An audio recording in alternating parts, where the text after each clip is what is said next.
So nagtatanong kung paano i-spray ng bioplant booster sa punla. After may punla, 5 days spray ka. Ganda oh. Dalawang takip na ng Biocide per 16 liters of water. Ulitan mo after ng mga 8, pagdating ng mga 8 days.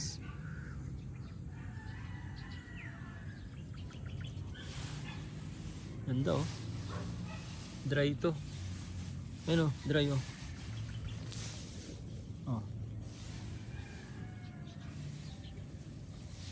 Dry na pagpupunda.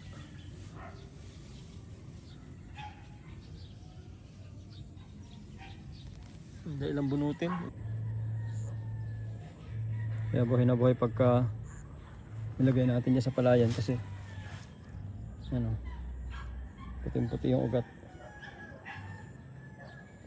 Ang pag-spray ng bioplant booster dyan ay 2 takip ng bioplant booster for 16 liters of water.